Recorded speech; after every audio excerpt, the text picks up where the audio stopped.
see some creepers in the audience. Please hold your explosions until later.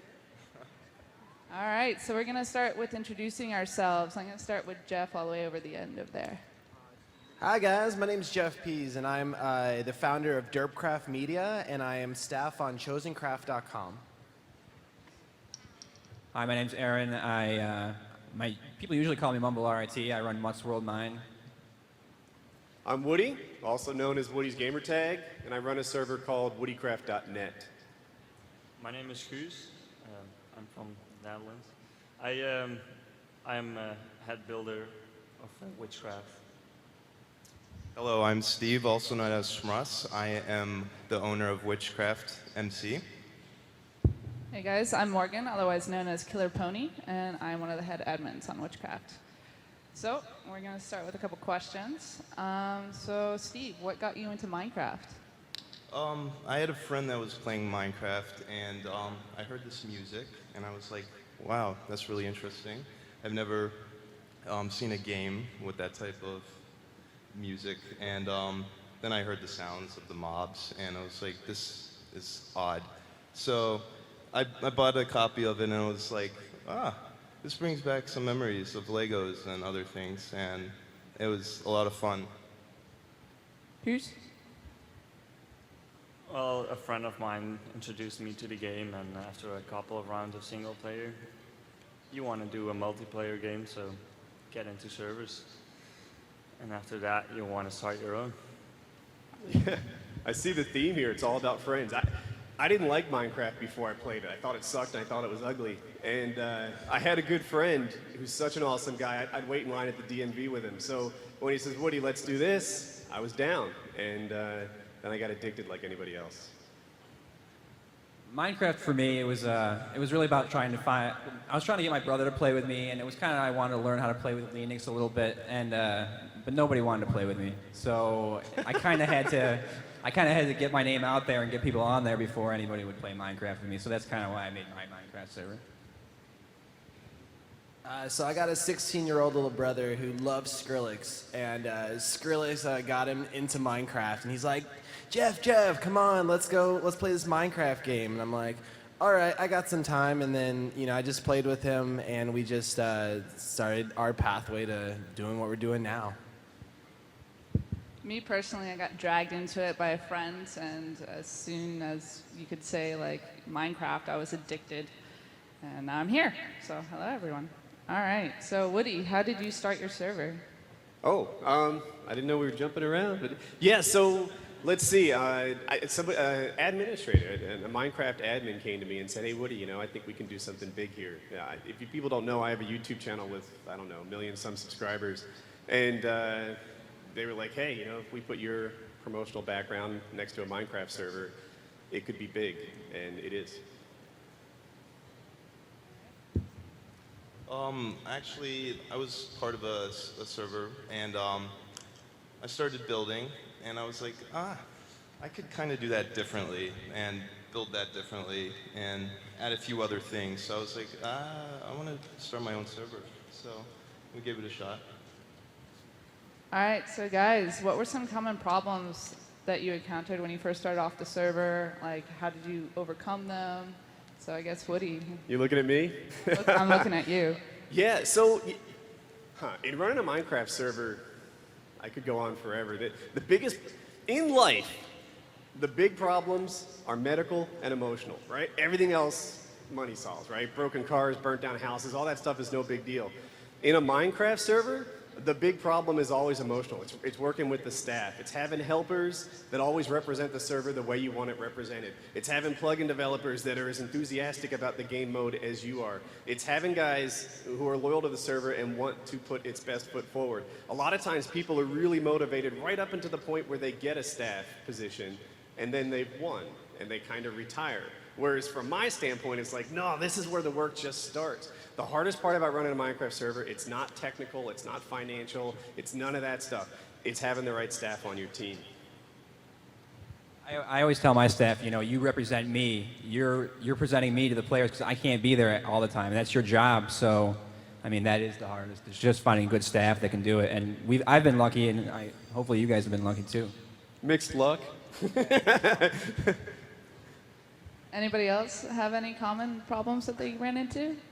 I think I run a little transient community called Derp Craft Media, and we have just one of the biggest thing is keeping the experience fresh and new for for the player base. So for us it's nice because we go where we want to go. So if people say, hey, we want to do mini games, we go out there and we go find a Hunger Games server and we just blow it up like nobody's business.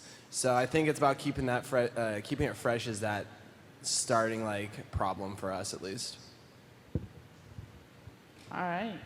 So, guys, what do you think was the hardest part of running a server? Like, do you have any tips for overcoming this for our members in the audience? I think one of the hardest parts of starting a server is building, because Minecraft is like a blank canvas type of game. And so when you start a server, you have this empty world, and it's the foundation you have to create of what you want it to look like and what to design. And my head builder, Guzini, he is amazing at creating structures that awe people to come onto the server, and people are just blown away by what he does.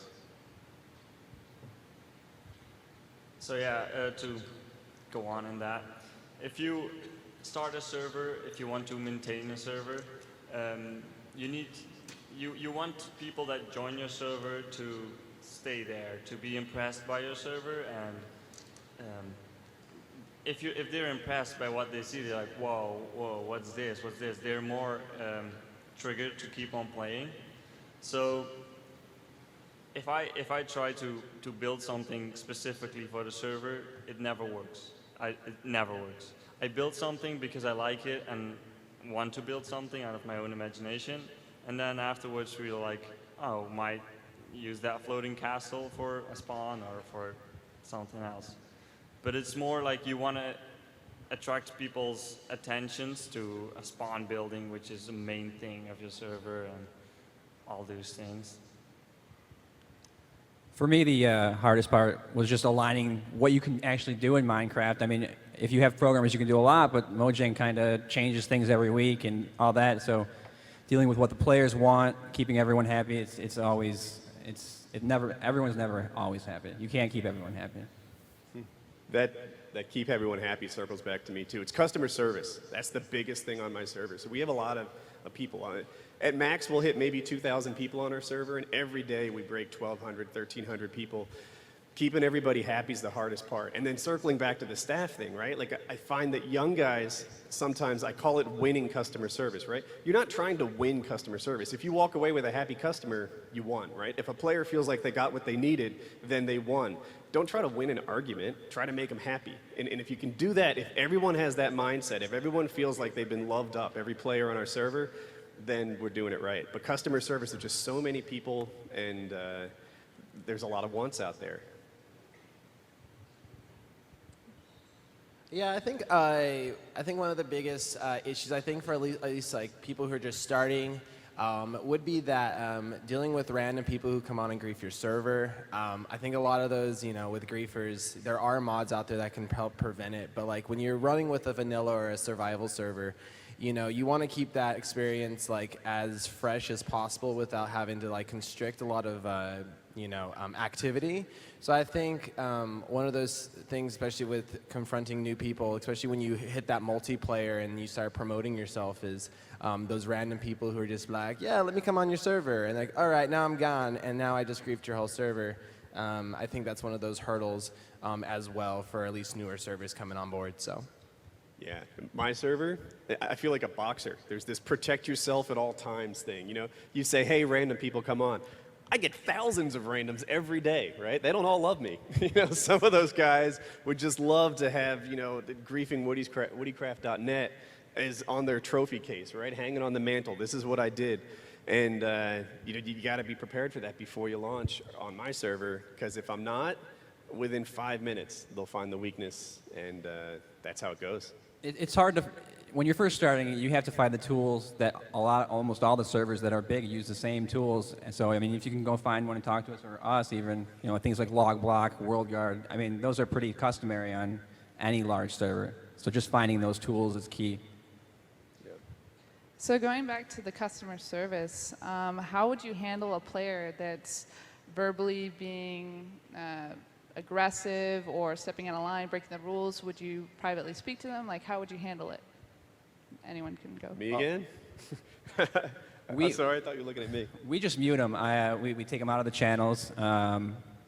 We ask when they. The problem is when they want to be unmuted, they want to talk again. They think they're ready, and we just ask them what they did. What did you do wrong to get in trouble in the first place? And when they tell us, if they can tell us what they did wrong, we let them back into the chat channels. It's the kids who say they did nothing. Like, we didn't mute you for nothing. We didn't punish you for no reason. So that's tough, but you deal with it. Just me personally, whenever I'm dealing with somebody who's stepping out of line, it's always important to try and deal with them privately, because if you are dealing with somebody who's being aggressive or upset and you're dealing with them publicly, you are telling everybody else on the server how you deal with it.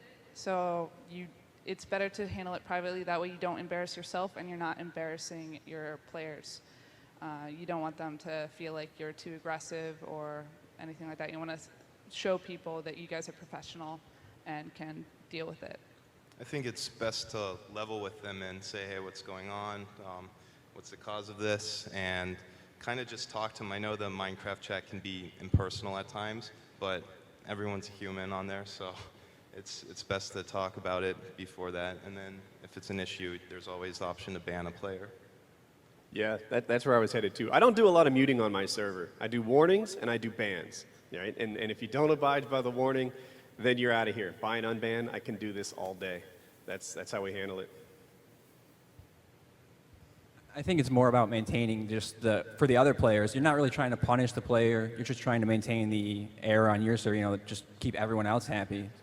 Yeah, and we have different levels of standards too. And I find players who play creative and survival. My server has all kinds of different game modes.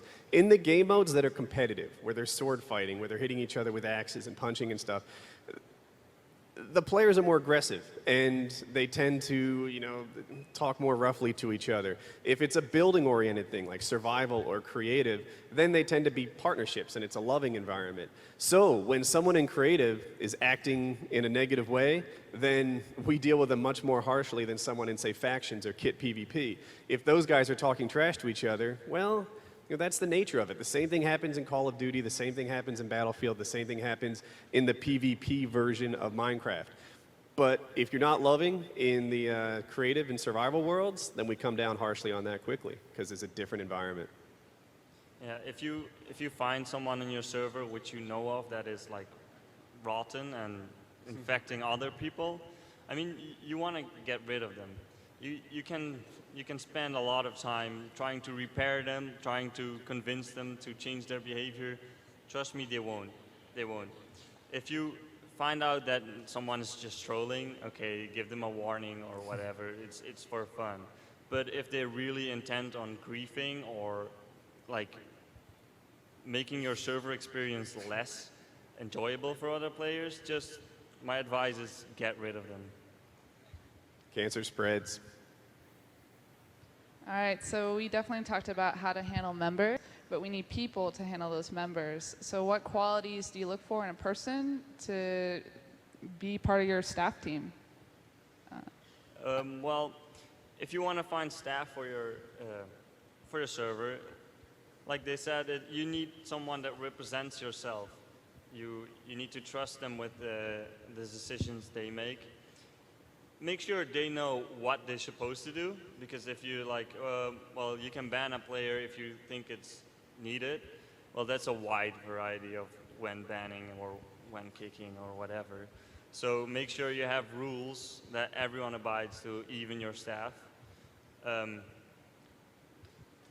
My advice, get to know your staff before you give them any permissions or any ranks or how you try to solve that. Just get to know what kind of person it is and how he matches you, because he's still representing you. So be sure he won't make a fool out of you. I think sourcing staff is like one of the key components on providing that experience for your people, and I think it takes a lot of time with regards to even you proactively looking and searching for those people, bring them onto TeamSpeak or Mumble or Ventrilo.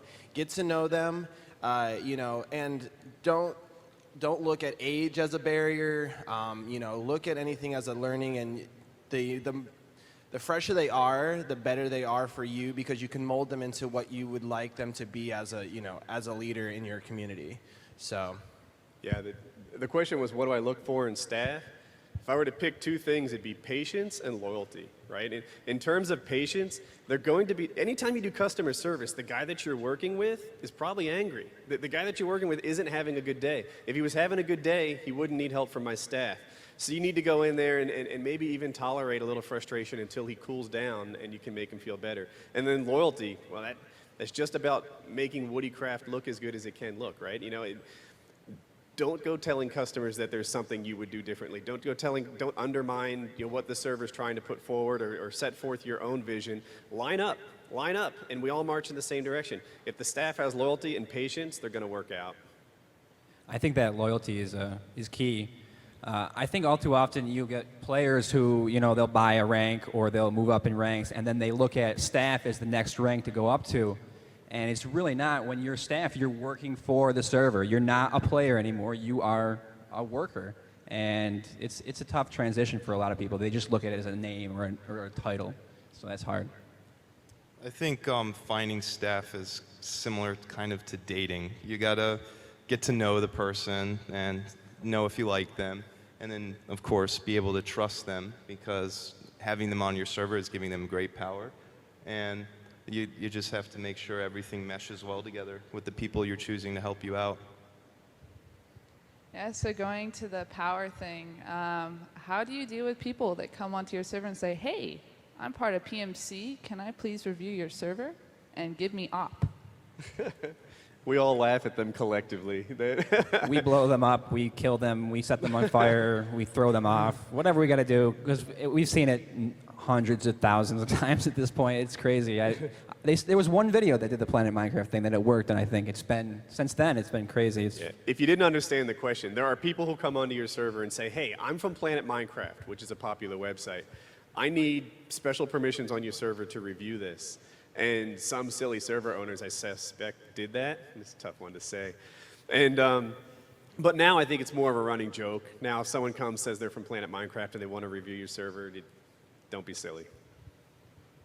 Yeah, definitely don't give anybody you don't trust power on the server, especially op. You are just going to look at a destroyed server within probably 5 minutes. All right. If it gets broken, I got to fix it. So I'm not letting anybody have anything that they can break anything unless I know exactly who they are. Yeah, on that note, though, like I remember you said you don't have staff because they're not players anymore. We have lower level staff that are still players. There are some powers that if you give staff, all of a sudden they can be accused of cheating, right? If you give them creative, then in factions they might build a base that's beyond what they should have had. So we have staff that can't do much more than like put people in jail. And then with that, they can help keep the server in order, but still not be a dirty player. And some people don't want to be promoted beyond that because they always want to stay a player, just a helpful one. All right, so I think we covered a lot of how to deal with players and how to get your staff members. So let's look more at the back end of servers, like what's important. How do I start? Like, where do I go? So obviously you need someplace to host your server. So would you guys recommend like privately hosting your own server on your own computer, or would you advise using a hosting company to host your server? I would definitely never home host. There's a lot of problems out there with people that are able to direct attacks at an IP address, and that would be bad for your internet because you wouldn't be able to connect. Finding a host is very important because you need to find somebody that's reliable and that will be able to protect your data and all your files, because that is your business basically. We actually formed a hosting company called Chunky Hosting for our server, and we sell servers and are able to provide other things for people, but that's what I use to host our server to make sure we're secure. How about you guys down at the end? Woody, Aaron? I think Minecraft Mojang is coming out with the Minecraft Realms, and I think as a person who's starting out, if you're starting out and you want to create a server, get your feet wet by using Minecraft Realms. I think it's going to be rad, and no, I'm not getting paid to say that, but it's such a perfect idea because they're setting you up, and it's from the the creators. So you can invest, and as parents as well of kids who want to create their servers, you want to find someone who you can trust, and your money is going to go towards bigger and better things. So by going through Minecraft Realms, you're able to circle that through. So Yeah, for us, you got to go with a dedicated hosting company. Like, you can't do it at home. I started big. I started with 5 Java virtual machines, and now I have, I think, 38 Java virtual machines that run woodicraft.net. And you can't do that from home. Also, we need world-class DDoS protection. When you get to the higher levels, the Minecraft server owners, they're dirty little people. They're terrible.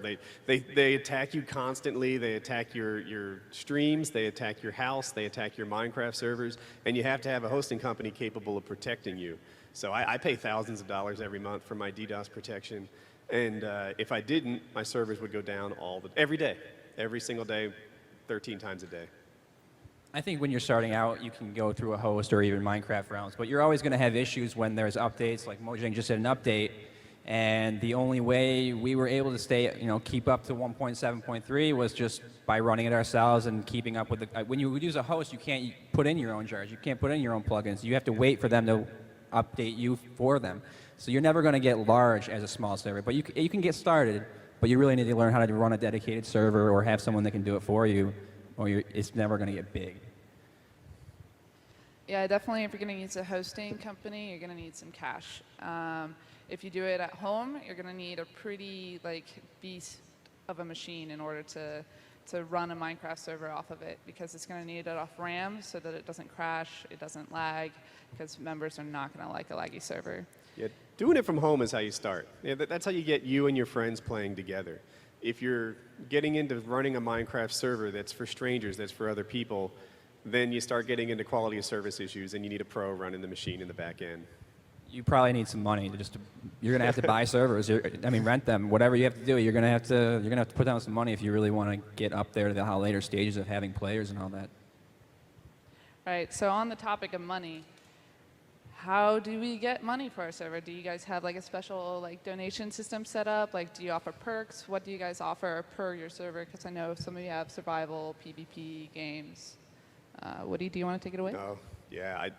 So our system's complicated enough that I'd run out of time. But we have, I think, 9 donator ranks, plus a rank called peasant for you non-donators.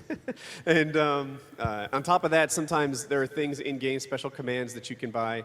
Some of our games monetize really well. Others are just to get you to enjoy Minecraft and hang out on the server and do your thing. A lot of the mini games on Woodicraft don't really monetize, right? They're just there so that people have fun, so that people don't look for some other server that maybe offers it instead. And then the games like Survival and Factions, they monetize much better. We use Buycraft on the back end. Most of our purchases come from PayPal, but we also have Google Wallet. Google Wallet's pretty popular too.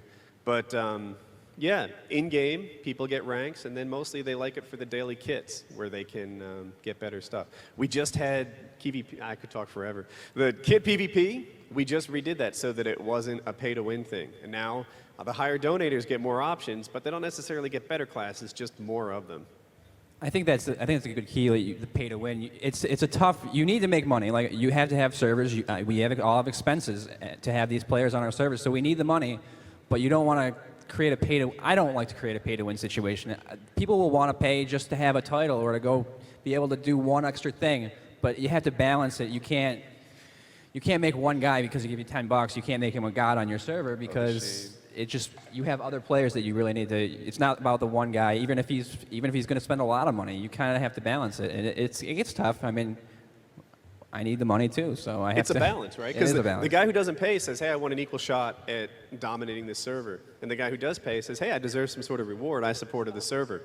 So you try to keep those rewards in check, so that even if it takes longer, that non-donator does have a chance. It's just a little harder. Try not to do Facebook games on our server, try to screw our players over. It's just, you got to balance it. It's tough. And as a small community owner, basically how we get money is through, we run our website through Engine, and basically they have it tied in with donations. So it's kind of like we just funnel it through there. And it allows us to be able to have that kind of stuff already set up for us. And then, you know, we can pay for stuff that otherwise we wouldn't be able to. All right, I see some people leaving. Just so you guys know, we are going to have a question and answer at the end of this in probably a couple minutes, so you guys will be able to ask your own questions. But last question from me, how do you guys promote your server, especially with a small budget, because I'm sure a lot of kids out there don't have a lot of money coming in? Me again? Anyone. So how did I do it? I was in a unique spot, right? I had a YouTube channel with over 1 million subscribers, and I could promote it myself. But I think we're talking about people who aren't in that spot. And it's tough, right? You know, some of the ways that people promote their site is they ask for voting. If you Google Minecraft server, then there are voting sites that come up. And the sites that get the most votes show up at the top of the list. If you ask your customer base to vote for you, then that's another way people can learn about you. But really, it kind of just helps the big get bigger. You know, servers like mine are dominating those lists. If you're just getting started, then you're not going to be on the front page and people aren't going to find you. You know, one neat idea, maybe find a YouTuber and hook them up with a rank or something. Like, hey, if you play here, I'll take special care of you. You know, I'll maybe let you play with invisibility so that people don't bother you. Maybe I'll set up a copy of this Sky Wars thing over. We did that for somebody. He and his friends wanted to play on my server, but they couldn't get in the same game. I said, all right, I'm giving a whitelisted copy just for you so that you and your friends can be in the same copy. And then, you know, while it was some admin work for us, the promotion we got out of it, we felt like it was worth it. So if you could maybe find someone who has a promotional platform and give them some special treatment, then that would help you a lot. And then, you know, of course, those Minecraft server lists I talk about, the voting ones, on top of that, oftentimes you can buy a spot, you know, the sponsored places. That pays off. You know, if you want to be a big server, you'll instantly have 100 people on your server all the time if you pick off one of those spots. If you have the budget for it, buying advertising works on every business everywhere, right? Advertising is a huge, huge cost. It's almost become a larger cost than the servers that we pay for, at least personally. And it really just, month by month, we play it by ear and what we can do. For me personally, I jumped onto Google+. I don't know, a lot of people don't use it, but there were no Minecraft servers on Google+. You know, there's people on Facebook and Twitter's out, tons of Minecraft people. We did really well on Google, and we were the only ones. So if you can find something that you can reach people and there's not a lot of competition, you could do pretty well, and that's really how we did it. You're not the only one anymore now. You're No, I just gave away your secret. I think for marketing, especially if you're new and you're trying to jump onto it, I think grassroots marketing is pretty much the key. It's a lot of hustle, it's a lot of time, but you know, basically what you want to do is use those forums, Minecraft forums. You know, get out there. You know, go out. You know, especially if you're going to school. You know, get out there. You know, like you're doing now at Minecon. You know, come up with some flyers, pass it out. You know, because the cool thing is, like, if you can create a local community based on that, that's something that the other competition wouldn't have because they don't have that physical connection. So I think besides that, you know, doing the Minecraft forums, the voting as well. Voting's really competitive. You know, but try doing the grassroots, the one that's going to take the most effort. You know, if you have the cash, splurge. But, you know, if you're like me, definitely locate sources of people that you normally wouldn't find online and, you know, bring them onto the Minecraft. So Another thing that we hadn't talked about, if you want to keep the users that come, spend some time on your server and love them up. You know, I've talked about customer service all day today. Spend some time on there and let your customers know that, like, you're there. Whatever. On my server in Factions, one thing we do a lot is we'll put a sell sign right in your base. If you're unfamiliar with this game mode, you build like your own sort of impenetrable tower, and people may have farms. And instead of going to the shop to sell their carrots 8 at a time, which is a pain in the butt, we'll put a sign right next to your carrot farm where they can sell 64 at a time. Same multiple. It's not any difference in price, but it's convenient, and that customer service makes them sticky to your server. It makes them not want to go somewhere else because no one else is doing that for them. You know, we put sell signs in your house to help you play the game a little more conveniently. If you go in there and you love them up, then the people that you get will stay. Kind of what Woody said. I mean, I don't get on the server and build. I spend a lot of my time talking to people. But what I do get when I log on, I'll shoot a bunch of flaming chickens in the air just to let them know I'm there. And I'll have my other staff. They make a dragon noise when they log on, so they know we're there and they react to it. They say, "Oh, Mumble's on," and "Oh, the other one's on." They know when we come on because we let them know, and we do funny things. We blow up their houses occasionally and repair it. We interact. We don't play the game with them, but we interact with them, and they reciprocate that. I like to hop on their shoulders. Hop on their shoulder. We were thinking about that one. Actually. All right, guys. So now it's time for questions. So does anybody in the audience have a couple questions for us? Yeah, if you want to step up, we've got some mics over there, and then you guys can make a line and ask as many questions as we have time for. Right. You got a question? Right here. I know you three at the front very well. I'm an admin on the server, but you actually got me here through tickets because I couldn't have any. I just want to say thank you for that, first of all. But secondly, how is creating a bond with some of your staff members important in a server? How is Generating a bond with your staff members, how is that important? Oh, I definitely think it's incredibly important to bond with your staff members because you want to keep them around. Is anybody I else? think that's huge, yeah. Having staff members that are your friends like Guzini and Morgan, meeting them last year at Minecon and actually being friends with them in real life has been amazing. And we have a great amount of fun together playing Minecraft and other games. I didn't know any of my staff outside the game. And over the years, I mean, I'm dating one of my staff, but a few other staff are here. I mean, they've become my best friends, and I hadn't really, in real life, met any of them until these Minecons or what have you. So, I mean, you work together towards a goal. You're going to become friends with these people, and it's been good. I enjoy it. Next question on this left side.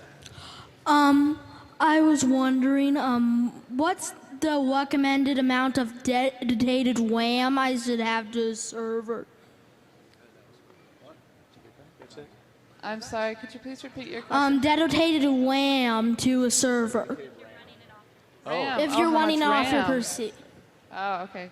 It's dependent on plugins and players. Yeah, what it's really this is a technical question you're asking, how much RAM?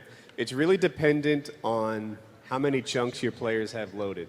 If your players are spread out around your world, you might need as much as 12 or 14 gigs of RAM.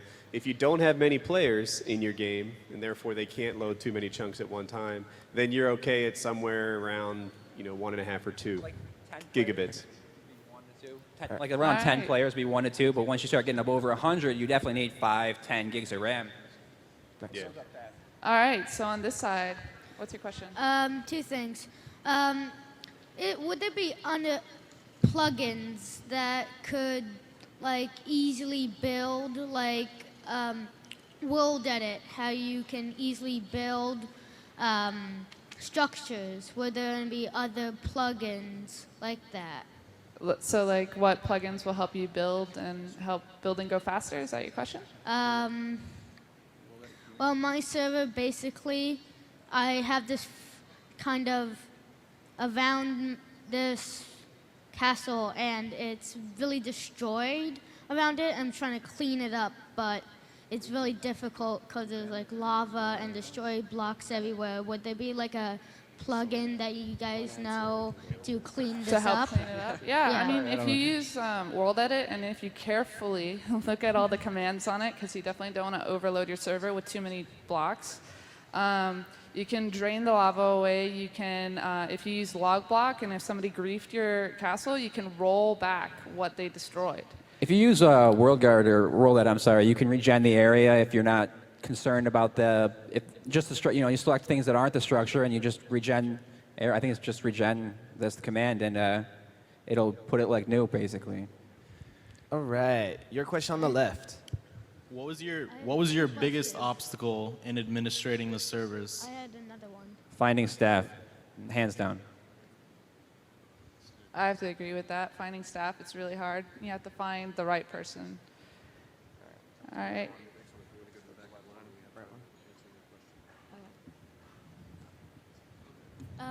would there be like another sort of plugin user, like another sort of bucket, but can oh. Is there like a bucket but a different type of brand that could be more easier to get? I don't know about easier, but Spigot runs better. The Spigot teams here. They just take Bucket and they modify it, and it run. If you have a larger server, I would assume most of us are running Spigot and not Bucket itself. Okay, thank you. What do you think about using on-server advertising as a cash source? What, going on other people's server and No, putting ads on your own server. I not like ads for other servers, but there's a plugin called AdCraft that will put ads for things on your server and you get paid for it. That's tricky. I think that with some members or some players would find that a little annoying and might not want to stick around and see that all the time. I think But- most of Yeah, charge them for it. Like, if you're getting ads on a server for other people, then you need to be making money off of that at the least. I think most of us charge for perks on our servers, and that's really where we make money. So the advertising doesn't really bring in that much. All right. This is a question for Woody. As a YouTuber, you'll probably get a lot of load spikes when you do videos, streams, or whatever it is you do for advertisement. How exactly does your team deal with that technically? Because I run a server for a YouTuber as their lead technical developer, and dealing with load spikes is incredibly difficult. Do you have any tips that you can give? Yeah, so at first when we streamed, I used to have 2 or 3 admins just sitting in the background handling it and watching it, right? They would sit there, they'd monitor the TPS, they'd run butcher, they'd run stop lag, they'd run clear lag if need be. Now we've got the servers tuned to the point where even when I stream and things get busy, that they hold up just fine. In addition to that, we have limits on how many people can join any given game mode on my thing. So unless you're a donator, you're not going to get in and make it worse than I want it to be. All right, little man, go for it. So, when talking to players, should I use smiley faces, or is that just going to make things seem like cheesy? I think emoticons do have a little bit of a reason. That's why they're there. I mean, I would honestly, for me, I would use it sparingly, and I wouldn't like over inundate people with smiley face, winky face, oh my gosh face type things. So, take that as something. I smile at my players. I don't care. I mean, it's the kind of relation you want to build with them. If you want to see them as friends and they see you as a friend, then smile at them all you want. But if you want to like come over as a professional or like don't bother me too much, then take a distance. I think smileys are fine. Just don't use a lot of hearts. You might want to avoid the hearts. Okay. Instead of like, how do you make a server like woodycraft.net instead of like 198.24.180.something:25568? I just So, put random numbers in so there. is your question to have like a short IP for your server? Yeah, like how do you make it like .net or .com? It's called the domain name system, and it just links an address to a number. And there's plenty of services out there that'll run a DNS. We use Cloudflare just because it has a nice interface and it's free. But you buy a domain for $9.99 or $10, and then you can point it wherever you want. Yeah, look. So GoDaddy and Namecheap, Namecheap.com they're cheap places to buy domains. And pick one you want. They'll help you find one that's not taken. Like if you want Minecraft.com, you're kind of out of luck. But there'll be something else out there that's not taken, and then it's called the A record. You have to modify that to point to it. But yeah, DNS maps those numbers that you're talking about, the IP address, to a catchy name. Okay, thank you. What's the IP address for Woodycraft? I'm glad you asked. It's woodycraft.net. That's the IP address. Okay. All right. All right. I'm pretty new at the whole multiplayer thing, but I've been trying to figure out how to start my own server so I can play with my friends. Do you know how to do that, or? You can try and host it off of your own computer if it's just going to be with your friends. There's a couple of tutorials online on how to do it. But if your computer is a little old and laggy, you can probably find a free hosting site for a month. I know some people offer that, so you can get a feel of how to do it on that. Okay. And we're going to be outside, so if people still have more questions, we'll answer them outside for you guys. Thanks for coming, guys. Thank you. You're awesome.